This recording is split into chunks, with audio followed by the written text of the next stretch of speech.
صرف لامذہب لوگ ہی فرشتوں کے وجود کے منکر ہیں، جن کے پاس سوائے اس کے کوئی دلیل نہیں کہ ہم ان کو نہیں دیکھتے، لیکن یہ ان کا کہنا غلط ہے، جس گھٹ کی بھی صورت نہیں ہے، کیونکہ دنیا میں بے شمار چیزیں نہ دیکھنے کے باوجود دنیا ان کو تسلیم کرتی ہے۔ مثلاً عقل دنیا میں کسی بھی شکل میں موجود نہیں ہے، لیکن ساری دنیا تسلیم کرتی ہے۔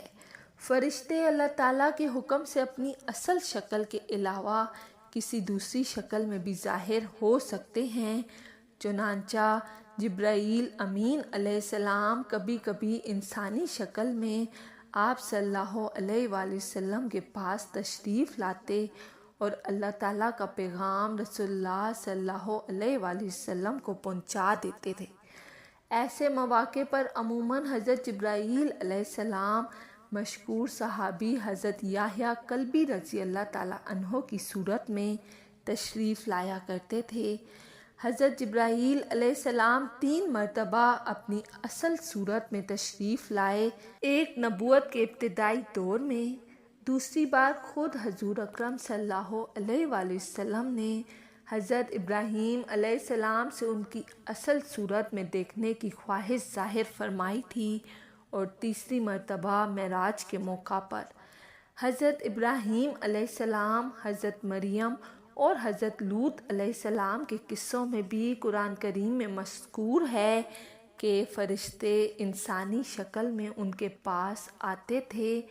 نیز بخاری اور مسلم اور دیگر کتابوں میں بھی حضرت عمر فاروق رضی اللہ تعالیٰ عنہ سے مروی ہے کہ حضرت جبرائیل علیہ السلام نبی اکرم صلی اللہ علیہ وآلہ وسلم کے پاس ایک آدمی کی شکل میں تشریف لاتے ہیں، جبکہ آپ صحابہ کرام کے درمیان تشریف فرما تھے، اور جبرائیل علیہ السلام نے لوگوں کی تعلیم و تربیت کے لیے ایمان، اسلام اور احسان کے متعلق سوالات کیے تھے۔ فرشتوں کی تعداد اللہ تعالیٰ کے علاوہ کوئی نہیں جانتا۔ اللہ تعالیٰ فرماتا ہے، تمہارے پروردگار کے لشکر کو اللہ کے علاوہ کوئی نہیں جانتا۔ چند فرشتوں کے نام کا تذکرہ قرآن و حدیث میں موجود ہے۔ قرآن پاک میں 3 جگہ پر حضرت جبرائیل علیہ السلام کا تذکرہ صراحت کے ساتھ آیا ہے۔ بعض آیات مثلاً سورۃ النجم میں حضرت جبرائیل علیہ السلام کا تذکرہ ان کے نام کے بغیر عبارت ہوا ہے۔ سورہ بقرہ آیت نمبر 98 میں حضرت جبرائیل علیہ السلام اور حضرت میکائیل علیہ السلام دونوں کا تذکرہ موجود ہے۔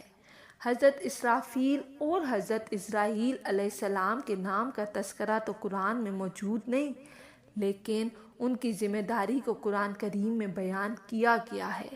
نیز احادیث اور تاریخی کتابوں میں کثرت سے ان دونوں فرشتوں کا ذکر موجود ہے۔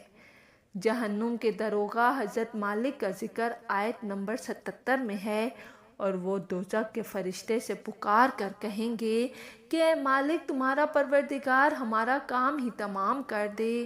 وہ کہے گا کہ تمہیں اسی حال میں رہنا ہے۔ جنت کے خادم کا تذکرہ ہوتا تھا، احادیث میں مذکور ہے، بعض احادیث نے ان کا نام اسلام ہی مضبوط ہے۔ قبر میں سوال کرنے والے فرشتوں کو منکر و نکیر کہا جاتا ہے۔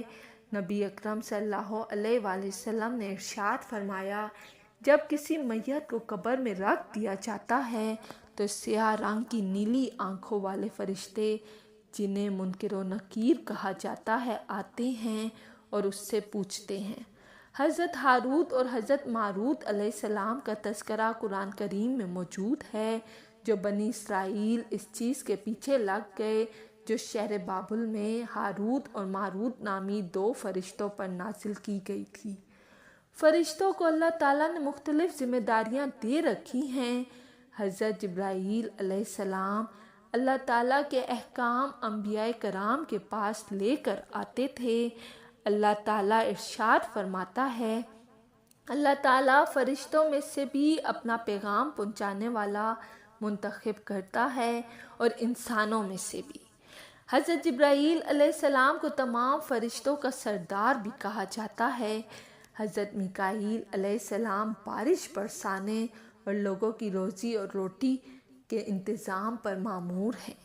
حضرت میکائیل علیہ السلام کے ماتحتی میں بے شمار فرشتے اسی ذمہ داری کو انجام دیتے ہیں۔ حضرت اسرافیل علیہ السلام قیامت کے دن سور پھونکیں گے۔ حضرت اسرائیل علیہ السلام روح قبض کرنے پر مامور ہیں۔ حضرت اسرائیل علیہ السلام کے ماتحتی میں بے شمار فرشتے لوگوں کی جان نکالنے پر مامور ہیں۔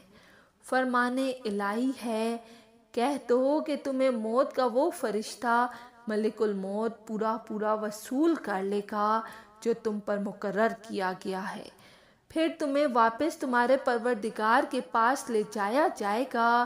اسی طرح اللہ تعالیٰ نے جنت اور جہنم کی دربانی پر بے شمار فرشتے متعین فرمائے ہیں۔ چنانچہ قرآن کریم میں ہے کہ جنتی لوگ جب جنت کے دروازے پر پہنچیں گے تو جنت کے محافظ ان کا استقبال کرتے ہوئے فرمائیں گے، سلام ہو آپ پر، آپ لوگ بہت اچھے رہے، اب اس جنت میں ہمیشہ رہنے کے لیے آ جائیے۔ اسی طرح فرمان الہی ہے، یہ دوزخ کے کارندے کوئی اور نہیں، فرشتے مقرر کیے ہیں۔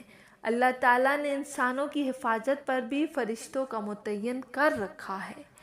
اللہ تعالیٰ ارشاد فرماتا ہے، ہر شخص کے آگے اور پیچھے وہ نگران فرشتے مقرر ہیں جو اللہ کے حکم سے باری باری اس کی حفاظت کرتے ہیں۔ صحیح بخاری کی حدیث میں ہے کہ فرشتوں کی ایک جماعت دن کے وقت انسانوں کی حفاظت پر مامور ہے اور دوسری جماعت رات کے وقت ان کی حفاظت کرتی ہے۔ ابو داؤد کی ایک روایت حضرت علی رضی اللہ تعالیٰ عنہ سے مروی ہے کہ یہ فرشتے مختلف حادثات سے انسانوں کی حفاظت کرتے ہیں، البتہ جب اللہ تعالیٰ کا حکم یہی ہو کہ کسی شخص کو کسی تکلیف میں مبتلا کیا جائے تو یہ فرشتے وہاں سے ہٹ جاتے ہیں۔ بعض فرشتے انسان کے اچھے اور برے اعمال لکھتے رہتے ہیں جن کو کرامن کاتبین کہتے ہیں۔ ان فرشتوں کے متعلق اللہ تعالیٰ ارشاد فرماتا ہے، حالانکہ یہ تم پر کچھ نگران فرشتے مقرر ہیں، وہ معزز لکھنے والے جو تمہارے سارے کاموں کو جانتے ہیں۔ فرمان الہی ہے، اس وقت جب بھی اعمال کو لکھنے والے دو فرشتے لکھ رہے ہوتے ہیں، ایک دائیں جانب اور دوسرا بائیں جانب بیٹھا ہوتا ہے، انسان کوئی لفظ زبان سے نکال نہیں پاتا مگر اس پر ایک نگران متعین ہوتا ہے، ہر وقت لکھنے کے لیے تیار۔ کچھ فرشتے عرش الہی کو اٹھائے ہوئے ہیں۔ اللہ تعالیٰ ارشاد فرماتا ہے، وہ فرشتے جو عرش کو اٹھائے ہوئے ہیں اور جو اس کے گرد موجود ہیں، وہ سب اپنے پروردگار کی حمد کے ساتھ اس کی تسبیح کرتے ہیں۔ اسی طرح فرمان الہی ہے، فرشتے اس کے کنارے پر ہوں گے اور تمہارے پروردگار کے عرش کو اس دن 8 فرشتے اپنے اوپر اٹھائے ہوئے ہوں گے۔ فرشتوں کی ایک جماعت درود و سلام کو نبی اکرم صلی اللہ علیہ وآلہ وسلم تک پہنچانے پر مقرر ہے۔ کچھ فرشتے دنیا میں گھومتے رہتے ہیں اور جہاں اللہ تعالیٰ کا ذکر ہو، وعظ و نصیحت ہوتی ہو، قرآن کریم یا دینی علوم پڑھے یا پڑھائے جاتے ہوں، ایسی مجلسوں میں وہ حاضر ہوتے ہیں تاکہ جتنے لوگ اس مجلس میں اور اس نیک کام میں شریک ہیں ان کی شرکت کی اللہ تعالیٰ کے سامنے گواہی دیں۔ دنیا میں جو فرشتے کام کرتے ہیں ان کی وہ شام میں تبدیلی بھی ہوتی ہے۔ نماز فجر کے وقت رات والے فرشتے آسمانوں پر چلے جاتے ہیں اور دن میں کام کرنے والے فرشتے آ جاتے ہیں، اور عصر کی نماز کے بعد دن والے فرشتے چلے جاتے ہیں اور رات والے فرشتے کام کرنے والے آ جاتے ہیں۔ فرشتوں کی ایک جماعت ہمیشہ اللہ تعالیٰ کی تسبیح و تقدیس میں مشغول رہتی ہے۔ جس طرح دنیا میں بیت اللہ کا طواف کیا جاتا ہے، اسی طرح آسمانوں پر اللہ کے گھر کا، جس کو بیت المعمور کہا جاتا ہے، اس کو فرشتوں کی ایک جماعت ہر وقت طواف کرتی ہے۔ فرشتے بھی اللہ تعالیٰ کی مخلوق ہیں جو آسمانوں پر، زمین میں بے شمار کاموں پر مقرر ہیں۔ یعنی آسمان اور زمین کے انتظامات اللہ تعالیٰ نے فرشتوں کے ذمہ کر رکھے ہیں، اور فرشتے تمام انتظامات اللہ تعالیٰ کے حکم کے مطابق انجام دیتے ہیں۔ مثلاً اللہ تعالیٰ کے احکام کو انبیاء کرام تک پہنچانا، اللہ تعالیٰ کے حکم سے لوگوں کی روزی روٹی اور بارش برسانے کا انتظام کرنا، انسانوں کے ایک ایک لمحے کے احوال لکھنا اور آخری وقت آنے پر روح قبض کرنا، قبر میں حساب کتاب کے لیے حاضر ہونا، اللہ کے حکم پر سور پھونکنا جس کے بعد قیامت برپا ہو جائے گی۔ غرض یہ کہ ہر فرشتہ اپنی ذمہ داری کو احسن طریقے سے انجام دے رہا ہے۔ بعض فرشتے اللہ تعالیٰ کی عبادت میں لگے ہوئے ہیں۔ فرشتے نہ مرد ہوتے ہیں اور نہ عورتیں، کھانا پینا ان کی فطرت میں نہیں، اور انہیں اللہ تعالیٰ نے نور سے پیدا کیا ہے۔ تمام آسمانی کتابوں میں فرشتوں کا ذکر موجود ہے۔ اسی وجہ سے مسلمانوں کے علاوہ یہود و نصارہ بھی نور سے بنی اس مخلوق کو مانتے ہیں۔ دیگر مذاہب میں بھی فرشتوں کو کسی نہ کسی شکل میں تسلیم کیا گیا ہے۔ اگر آپ کو میری ویڈیو پسند آئی ہے تو لائک اور سبسکرائب لازمی کیجیے گا۔